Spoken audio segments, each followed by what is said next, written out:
CAPFSC 2025 का interview चल रहा है और इंटरव्यू के नेक्स्ट डे आपका मेडिकल होता है। मेडिकल स्टैंडर्ड टेस्ट का होता है और जिनको MST में कुछ प्रॉब्लम होते हैं तो उनको री मेडिकल एग्जामिनेशन उनका किया जाता है। तो उससे रिलेटेड कुछ क्वेश्चंस क्यूरी डाउट्स हैं वो थोड़े से मैं डिस्कस करूंगा और प्लस कुछ सजेशंस है कैंडिडेट्स के लिए वो मैं देना चाहूंगा। देखो डियर, मेडिकल में जो है हमारा बॉडी जो है या जो रिक्वायरमेंट है उसमें बहुत सारे कॉम्प्लेक्स टर्म्स एंड टर्मिनोलॉजी हैं। अब कुछ कैंडिडेट्स आप में से हो कि वो सोचते हो कि डिटेल हमें बता दिया जाए कि किस क्राइटेरिया से हमारा प्रॉब्लम हो सकता है। देखो इतने पैरामीटर्स हैं, एग्जैक्ट एक कॉमन पर्सन के लिए बताना संभव नहीं है। मैं एटलीस्ट एक्सेप्ट करता हूं कि मैं इतने एक्सपर्ट नहीं हूं। इवन सोचो जो डॉक्टर हैं, क्या वो एक ही डॉक्टर सारे आपको चेक कर लेते हैं? नहीं, हर के लिए अलग अलग डॉक्टर हैं तो उसमें स्पेशलाइजेशन की जरूरत होती है। अब सपोज करो एक सिंपल, आप डॉक्टर के पास जाओगे, बोलोगे मेरे आंख, तो वो नॉर्मल आंख की चीजों को चेक करेंगे, लेकिन एक स्पेशलिस्ट डॉक्टर है तो वो उसको अलग तरीके से अपना चीजों को जो रिक्वायरमेंट है उसके आधार पे देखेंगे। तो आप देखो कुछ चीजें हैं जो उसको थोड़े से ध्यान रखो और बाकी कॉन्फिडेंस से जाना आपको है। अननेसेसरी प्रेशर लेकर के नहीं जाना। कुछ चीजें आपके कंट्रोल के बियॉन्ड है तो उसमें आप कुछ नहीं कर सकते हो ना। यदि किसी का कुछ भी प्रॉब्लम है तो वो क्यूरेबल नहीं है तो उसमें आप क्या कर सकते हो, या वो एक लॉन्ग टर्म का प्रॉब्लम है तो उसमें तो आप कुछ नहीं कर सकते हो। लेकिन जो चीजें छोटी छोटी चीजें हैं उसको ध्यान में रखने की। कुछ कैंडिडेट्स जैसे पूछे डेटा कि कितने कैंडिडेट्स पास हो रहे हैं, और ये डेटा मेरे पास न है और एक्चुअली मैं इंटरेस्टेड भी नहीं था। कि आप ये मत सोचो कि डेटा से हमको कोई फायदा हो जाएगा। आप ये सोचो ना कि हमारे पास यदि कुछ कंट्रोलेबल चीजें हैं, कुछ ऐसी चीजें हैं जिसको हम कंट्रोल कर सकते हैं तो ठीक है। अदरवाइज डेटा से ऐसा नहीं होता। कोई आप यहाँ एवरेज नहीं निकालना है कि एवरेज इतने कैंडिडेट को वो पास करेंगे, नहीं। आप अपने आप पर ध्यान रखो। तो मेरे पास डेटा नहीं है, आई एम सॉरी। ठीक है, बहुत ऐसी चीजें होती है जिससे आपको लगेगा कि ये भी चीज इसको बताना चाहिए था, क्या इसको पता है, कुछ नहीं पता है। और ये देखो मैं उसमें उलझना नहीं चाहता हूँ सब चीज में कि अब कलेक्ट करो कितने लोग पास हुए, कितने का किसका क्या प्रॉब्लम हुआ। हर चीज में टाइम लगता है, हर चीज में एनर्जी लगता है, हर चीज में अपना समय बहुत देना पड़ता है। तो मैं वो चीज में इंटरेस्टेड नहीं हूं तो मैं वो नहीं कर रहा हूँ। I am sorry for that, ठीक है ना। अब देखो जो मेडिकल में डिटेल है, सबसे अभी जो एक प्रॉब्लम थोड़ा सा आई वाला में हो रहा है, ठीक है, और ये एवरी टाइम होता है, ऐसा नहीं है। अब दिक्कत एक और क्या होता है कि बहुत सारे बच्चे ऐसे होते हैं जिन्होंने बोला कि सर मेडिकल में मुझे आई में अनफिट कर दिया। फिर मैंने अच्छे हॉस्पिटल में गए और वहां डॉक्टर से चेक करवाया तो उन्होंने बोला कि सही है। फिर उसके बाद री मेडिकल के लिए बहुत इंतजार करवा रहे थे, ठीक है ना। तो कुछ बच्चे तो ऐसे बोले कि सर हमने एक्सटेंशन ले लिया, क्योंकि ऑब्वियसली उनका प्री भी था। तो एक दो ऐसे थे जो उन्होंने बताया कि सर एक्सटेंशन हमने ले लिया कि हम प्री के बाद फिर आकर के वो करवा लेंगे। तो देखो जो हमारा नॉर्मल आई होता है तो वो एक तरह से 6/6 ये आपका, फिर जो आपका ये अलाउ जो हमारे लिए एक तरह से होता है कि ये बेटर है, ये और ये आपका बेटर है, ठीक है ना। फिर जो आपका N6 नियर विजन के लिए और N9 ये बर्ड्स आई के लिए। देखो एक चीज ध्यान रखना कि जो भी पावर आप यूज करते हो, तो पावर यूज करते हो तो आपका -4 से +4 तक आपके लिए अलाउ होता है, ठीक है ना। तो ग्लास लगाते हो तो ध्यान रखो कि सजेशन ये है कि जहां से आपने डॉक्टर से जिससे ये ट्रीटमेंट करवाया है, जिससे आपने जो पावर चेक कराया और चश्मे बनवाया, तो डॉक्टर का प्रिस्क्रिप्शन लेते जाओ। प्लस जो आपने ग्लास चश्मे बनवाए हैं तो उसका भी प्रिस्क्रिप्शन ये रखो, तो ये आपके लिए फायदा है, ठीक है। प्लस जैसे किसी ने लेसिक सर्जरी करवाया है तो लेसिक सर्जरी के लिए होना चाहिए कि भाई 6 मंथ, कम से कम 6 मंथ से पहले आपका हुआ होना चाहिए, यानी कि जो must have completed 6 month after LASIK surgery. तो जो सर्जरी है वो लेसिक सर्जरी किसी ने करवाया है तो कम से कम 6 महीने आपका पास हो जाना चाहिए। तो जो भी जैसे है आप एक जो कलर ब्लाइंडनेस के लिए आपका चेक किया जाता है इसिहारा प्लेट टेस्ट में, उसमें वो आपको कुछ नंबर्स होते हैं, कुछ लेटर्स होते हैं, तो वो पढ़ने के लिए देते हैं। तो ये नॉर्मल सी चीजें हैं, ठीक है ना।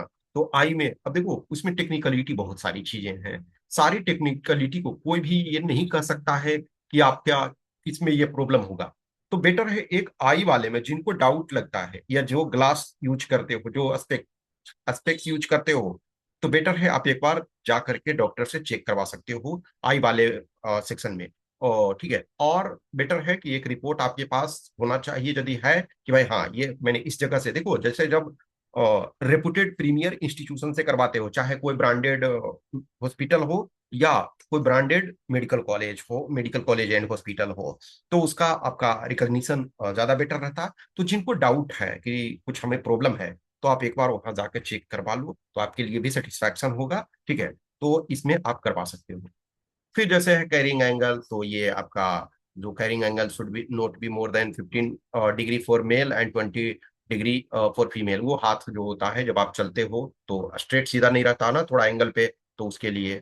फिर ईयर में देखो, एक तो है कि जैसे आई का चाहो तो आप चेक करवा लो, ईयर जो है उसको साफ क्लीन करवा लो, ठीक है। ईयर को आप क्लीन एक बार करवा लो और टीथ को भी आप क्लीन करवा लो। ये दो चीज आप कर लो, ईयर और जो आपका टीथ है उसको क्लीन करवा लो, पॉसिबल हो यदि आपको थोड़ा सा प्रॉब्लम है। ईयर को तो ऐसे भी क्लीन करवा करके जाना चाहिए, ठीक है ना। नोज वगैरह में भी जैसे है कि आपको कुछ यदि लगता है तो आप एक बार चेक करवा सकते हो। और नॉर्मल चीजें हैं जो आपको, जैसे कोई क्रोनिक डिजीज वैसा नहीं होना चाहिए, स्किन वगैरह पे कोई विजिबल नहीं होना चाहिए, मार्क जो कुछ ऐसा इधर उधर नहीं होना चाहिए, तो ठीक है। तो एक बार आप चाहो तो यदि किसी के टीथ जो हैं येलो हो जाते हैं थोड़े से, तो उसको आप एक बार क्लीन करा लो। आई आई का एक बार टेस्ट करवा लो यदि आपको डाउट लगता है, और ईयर को एक बार क्लीन करवा लो। कुछ कुछ चीजें जैसे होता है कि आप सिंपल सिंपल सिंपल सी चीजें रहती है कि जैसे आपका स्पीच जो होना चाहिए आपका विदाउट नो स्टैमरिंग होना चाहिए। बहुत सारे बच्चे होते हैं, तो देखो इसमें क्या होता है कि स्ट्रिक्ट कोई क्राइटेरिया नहीं है, केस टू केस बेसिस पे देखा जाता है। लिटिल बिट जैसे पहले के भी मैंने देखा है, कुछ ऐसे बच्चे हैं जिनको थोड़े से प्रॉब्लम थे स्टैमरिंग की, लेकिन उनको क्लियर कर दिया गया। तो ये जो प्रॉब्लम्स होते हैं, कहीं एक स्टैंडर्ड एग्जैक्ट पैरामीटर नहीं है। तो कुछ हो सकता है आपका थोड़ा सा कम हो तो वो अलाउ होता है, ज्यादा हो तो वो अलाउ नहीं होता है।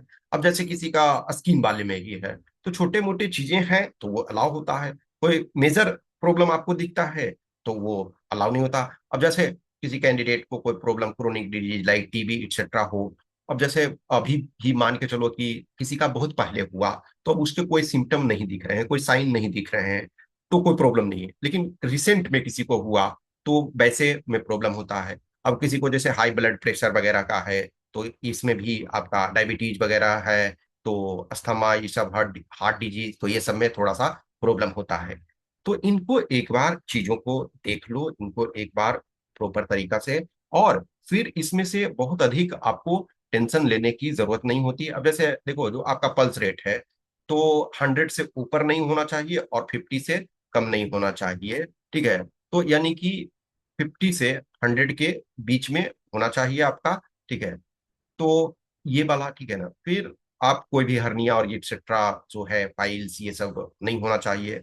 टैटू वगैरह है जिनके पास, टैटू का भी एक प्रॉब्लम होता है, तो टैटू वगैरह का भी आपको ध्यान देना है कि भाई being a secular country, the religious sentiments of our countrymen are to be respected and these tattoos depicting religious symbol or figure and the name as followed in Indian Army are to be permitted। तो जो Indian army, यानी कि जो देखो tattoo जो होना चाहिए, marked on traditional sides of the body like inner aspect of forearm but only left forearm, being non-saluting limb or dorsum of the hands are to be allowed। तो जैसे जो आपका बाएं हाथ में ये होना चाहिए, प्लस जो size must be less than 1/4 of particular part, यानी एल्बो और हैंड ऑफ द बॉडी, ठीक है। मेडिकल वगैरह जो भी है, ये जो थे 21 वाले देखोगे कि 22 वाले से जो क्या हो रहा है कि जो मेडिकल और री मेडिकल के बीच जो है टाइम नहीं दिया जा रहा। 22 के पहले जो है वो टाइम दिया जाता था, यानी कि जो आपका मेडिकल होता था, तो यदि मेडिकल में कोई अनफिट हुए तो री मेडिकल के लिए मिनिमम 45 डेज टाइम दिया जाता था। आज के डेट में कंटिन्यूटी में कर रहे हैं, ठीक है ना। Candidates be will either be declared fit or unfit in the medical standard test। Those candidates who are declared unfit in the medical standard test will be allowed to reappear before the review medical board, preferably on the next day of detailed medical examination। तो देखो normally ये इसमें problem हो रहा है कभी कभी। अब है कि कैंडिडेट्स गए, अब बोर्ड नहीं बैठ रहा है।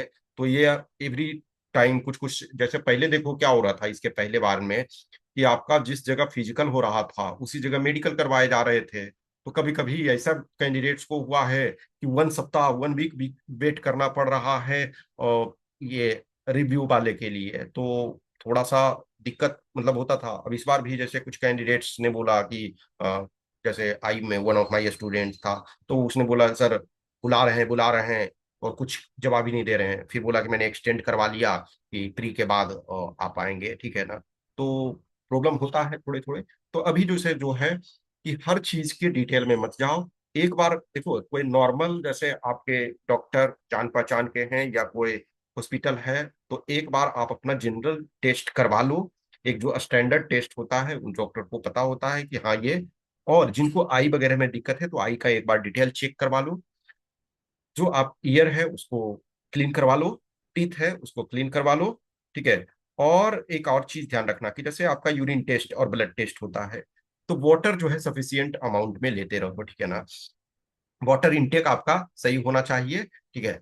तो आप थोड़े थोड़े वाटर को अपना इनटेक लेते रहो, थोड़े थोड़े पीते रहो।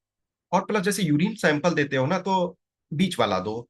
कभी कभी क्या होता है ना कि हम कम पानी पीते हैं तो आपका येलो कलर का हो जाता है, और उसमें से थोड़े प्रॉब्लम हो सकते हैं। तो इट्स बेटर है कि जब वाटर, क्योंकि अभी देखो समर सीजन है तो ऐसे भी वाटर इनटेक हमारा थोड़ा ज्यादा होना चाहिए।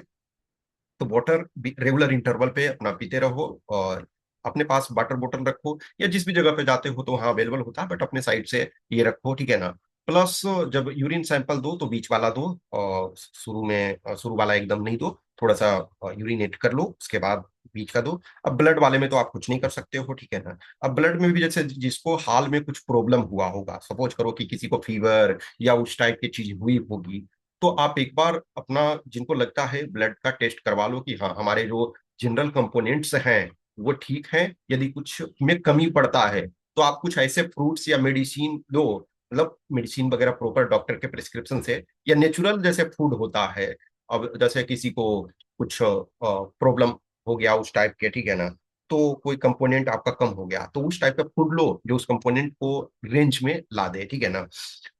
प्लस जो जैसे आपको ब्लड प्रेशर वगैरह मेजर करते हैं, तो अपने को कोशिश करो कि जितना कंफर्टेबल रखो।